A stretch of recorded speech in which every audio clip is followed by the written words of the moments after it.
the money and backed it up. You want to name how many other things? When it comes to the ferries, we got the money, we backed that up.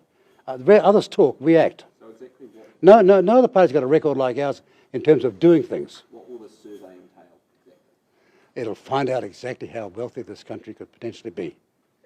So if you could give us a few more details. Well, what I'm giving the details of the current survey knowledge is 20 years old. It's primitive compared to what we should be knowing, and we're going to finance the right investigations, substrata investigations to find out the truth of this matter. Well, we're not flying blind here. We've got some inside information. Oh no, we'll tell you when the time comes. Who will do the survey? Usually you have people who tender for that sort of right. You don't just get up and name them. That's what Labor and National do. We don't do that. We have a proper process. Who will own the findings of the survey? We will. The government? Yes. Can we just clarify? We pay the money. We pluck the duck. All right. And in terms That's an old Maori saying. of when will New Zealand actually, There was a native duck before you arrived, Harman. Right. when will New Zealand actually have its own fuel supply? First of all, 6 years, but it could be less than that. But it's not just that. Once we know we've got it, we're on our way then to turning our economy around. What could happen in the space of 6 years? Well, a lot can happen in the space of 6 years. But what we're seeking to do is make ourselves independent of international pressures and international decision-making, like we could have been once if we'd have done the full research on what we had available to us So when do you expect actual extraction to take place? within 6 years. Within 6? Yeah. National Simeon Brown quick out the gates with some criticism on your policy, saying the policy's peanuts compared to the mistake of banning oil and gas, which New Zealand First is partially responsible for. That's totally untrue. The announcement was made without any consultation with Shane Jones and I, and that's why at the time when it happened in New Plymouth, Shane went like that and you all saw it. Remember that? Simeon We Brown weren't said- consulted. They'll tell Simeon, back seat in the what do you call those seats in the back for little kids?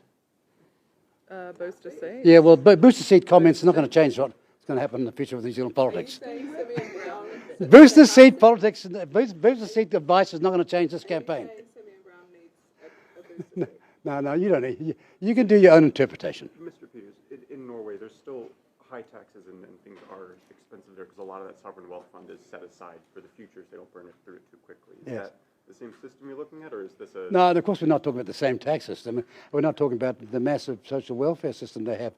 But they did, as so-called socialists, make a serious conservative decision when the so-called conservatives under Maggie Thatcher made a real socialist decision.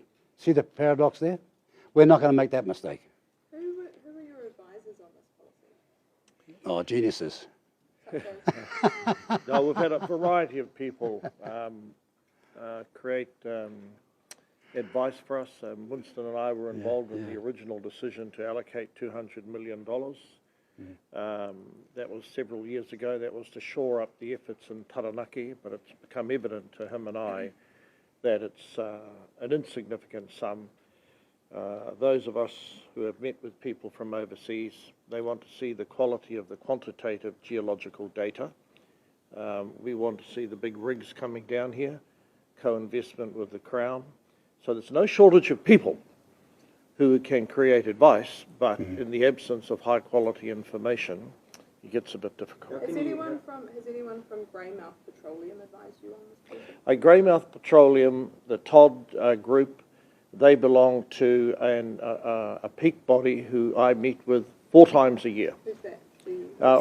They're the people that are associated with the oil and gas industry, and they already have flourishing interests in Taranaki. However, as a consequence of the last regime turning its back, in particular Megan Woods, on the oil and gas, we're going to reinvigorate Did it. they have any suggestions on this policy? Pardon? Did they provide any suggestions? No one influences such matters that go into our manifesto. Only Winston and I. I presume it's quite unlikely that the other side of the fence, Labor and the Greens, will support this survey or the direction that you're moving in. Any politician that was concerned about this country's future, changing our standard of living, really giving relief to New Zealanders, will look at this matter seriously. That's my answer to that question. Would you be comfortable, though, if in 3 years you've spent $1 billion on a survey and the survey comes back with whatever it comes back with, you were then turfed out of government and replaced by a left-leaning government who then scraps any progress that the survey... Oh, well, of course, that's over to you. That's over to you journalists to actually model this future political position of this country. If you take an adult, responsible, journalistic view of the matter, you'll tell both sides of the story, and both sides of the story will force them to accommodate the fact that we've got a chance of being independent of all these challenges internationally that have introduced so much cost to our inflation rate and so much cost to our standard of living, and to give ourselves independence, or you can carry on as before. So you're comfortable to tip $1 billion into a survey that could lead to absolutely nothing? Well, of course I'm not going to do that, because we're not going to lead to nothing. And we're not here for the short haul. We're here celebrating 33 years of a political party. And we're going to make sure that we don't make the mistakes of the past of relying on the media to get us back into the election. Right? No, we don't do bottom lines. We just make sound statements and we expect people to vote on them. We're not going to run around running your script of how to run post-election talks. Look, I've been around for far too long to have a novice like you come and suggest to me that you've got a better way of handling this matter. No one has been as experienced on this matter as I have. Not boasting, it just happens to be a fact. And I've never walked along and talked about bottom lines ever. On post-election talks, how emphatic will you be about pulling out of the Paris Accord? Is that a deal breaker? I just gone from a new journalist to an older journalist asking the same question. No, she didn't. We don't do dinner. We don't go along then start deal breakers. You don't negotiate that way. You just you think that you just propose common sense prevailing. Look, if Tony Blair sees the sense in what we're saying, and we said it first, don't forget, if Tony Blair, the longest-serving Labour Prime Minister, says that, I think he might have got the picture that we've got. Have you done any modelling? If all of this goes well and you manage to extract and sell overseas, how much money could New Zealand be making? Do you have a figure? Well, I don't have a figure now like that. All I know is it'll be a massive turnaround development. It'll massively change it. I hope that when it changes, though, we invest it for our children and grandchildren and not have a binge of consumerism and waste it like I've seen other countries do. And just around the timing here, like, let's say that we do find a resource here that is very significant. You know, people are going to need to make plastics and other petroleum products for a long time. Is there that's the most sensible. That's the most sensible question I've heard for 3 years in journalism. But, you've understood that we critically need oil for so many things, including medicine and science. Everything is required from oil, and you've got these greenies wanting to stop everything, whilst at the same time want oil supply to Cuba. But what I'm wondering here is, you know, is there any sense in saying, okay, we're going to push this back 10 years? You know, the price maybe will go up, it could still be there, or is there something that's important to you to have done under your watch? Well, look, if you were a treasurer or minister of finance, would you say do that? Come on. Would you seriously say that to people? Oh, look, we've got this huge reserve and it could make a massive difference to this country's economic future, to its hospital treatment time future, to its university future, to everything that was lacking. Well, we'll put it off for 10 years. I don't think that's a good strategy. Do you have estimates on the royalties that come from this? I have a good idea, yes. Can you give us an indication? Well, it's like Guyana. It's like Norway. It's all there in front of you. Can you give us an idea of what... No, I don't have to give you an idea. All I'm saying is we're the only party that's understood there's something there that could be, and it's almost certain of it, to be an enormous change or turnaround in our thinking. What we're trying to do is change the political dichotomy to understand the potential for that. So if all goes to plan, how many years is it going to take for this scheme to bring down power prices for New Zealand? Look, within 2 years it'll dramatically change things. The moment people realise what we're capable of doing, that'll change the economic settings of this country. But when will it bring down prices? No, within 2 or 3 years. Because we've got other mechanisms to do that. I said the first thing we're going to do is bust the gentailers, didn't I? That's a separate policy. Pitching this policy as a... No, we have more than one. We have more than one strategy to bring down prices. Yes. If we had these oil, Well, the great environmental risks have changed completely because we're going to use a lot of the money for resilience projects right here and in the Pacific, in our front yard. Looking at the conference over the weekend, we've seen a procession of high-profile candidates get up and speak. Yes. Which ones of those do you see as future cabinet ministers? Oh, a lot of them are going to make it. How many cabinet? First of all, a lot of them are going to make it into Parliament, and a lot of them are going to make it into cabinet. How many cabinet positions would you be expecting in the next government if you were in it?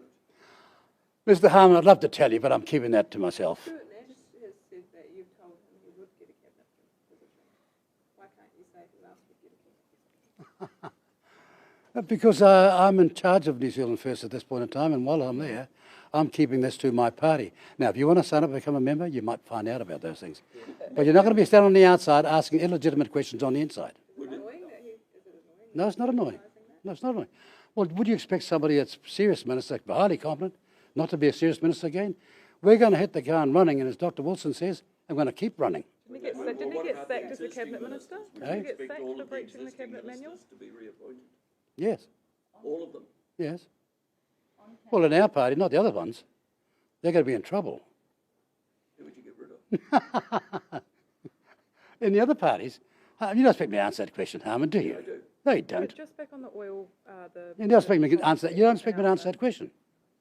Sorry. Just back on the oil, just back on the policy. Yeah, yes, okay. Come on. If we've had the oil reserves for so long, why has it taken you so long to come up with this idea? Why now? Oh, dear. Right, next question, please. No, why now? Why now, though? Like, if it's... Well, I've never given up thinking there was something wrong about what was going on here, but it wasn't my portfolio, and Shane's only had the portfolio for the second time, and we're on to it. So Yeah, it's but only this term that your you've- question is premised on the notion that we haven't promoted this before. Yeah. You You're wrong. overlooked, etc., what we campaigned on in 2023, what I said in New Plymouth in 2023 at a meeting with Megan Woods, what took place between us and the Labour Party in that fateful period of time between 2017 and 2020. So you're being mischievous, pretending that all of a sudden it's a sort of intellectual dewdrop just because we're at this place. We had the dewdrop in, but it's not a dewdrop. Yeah, so. Your question. No, over here. That's the last question. I'm sick of this. You can't focus on what this campaign's about the massive revival of exciting party called New Zealand First. It's going to blow your minds away in this campaign. Then we've got no more answers for you. Next question, please. Okay. Why has there not been a candidate announced for Tauranga, and are there more candidates to be announced? Yes. And have you ruled out running for a seat yourself? Obviously, got many more candidates to be announced. We'll announce some of them at our critical public meetings in those areas. You'll have to wait to, I won't say which parts of the provinces we're going to next, but you'll see new candidates announced. And some of those are going to hit the ground running seriously. They're highly competent. We've got a great list of candidates coming, and we're going to have a great list in Parliament. Will you run for a seat? Will you run for a seat? Well, if I was going to run for an elected seat, I'd tell you, wouldn't I? Mind you, I hold the record in elected seats, don't I? Nobody's won 3 different seats in their life. That's it. So you've got to go. I can confirm that I'm going to vote. I'm going to stand in the seat of Northland, okay? So, You want to say about Mill Road? You said it was a priority. How quickly are you going to build it? Well, we're going to set after the election to find the 1.3 billion for that to happen, or thereabouts.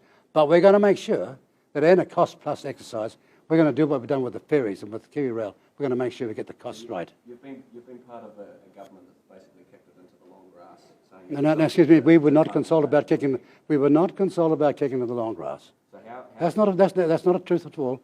We sat there and watched and thought, holy hell! First of all, you criticised Labor for it, but did nothing. Now you're not doing anything yourself. Well, we're going to do something about it. what's the time frame? We'll straight after the election, in the first budget, we'll have the details for you. And when is it going to be completed? Oh, well, as soon as we get the contract signed up, but we've got to make sure it's and a cost plus, and we're going to get the most efficient builders to build it. So, but when, though? You said you Well, we said it's a priority. A priority for us is, it happens, not like some, it's priorities 10, 50, 40 years. within 5 years, within... yeah, well, now, Adam, a Well, lot of straight the away. work has already been done by NZTA. And one of the things that Mr. Bishop told Winston and I is that he's horrified by the costs of building per kilometre. Yeah. Ruined by the results of the Puhoi extension, so he was going to go And away. transmission gully. Transmission gully. Oh, shocker. So he was going to go away and explore ways how road building could be shrunk for these big motorways. Yeah. And I rather suspect that's what's driven him to push the pause button. But like this is the election campaign announcement, and we're announcing what we're going to do with Mill Road. Still not hearing a time frame, though? Oh, God. Mr. Jones, Right. what did you mean by your NEPAD comments yesterday in regards to other political parties and Andrew Modi's visit? Oh, well, you've heard what I've had to say. It's a reference to the fact that we don't want excessive submissiveness in our political culture to foreign leaders. Thank you very much. And that was yesterday's speech. Quite a few empty seats. There you go. That was it.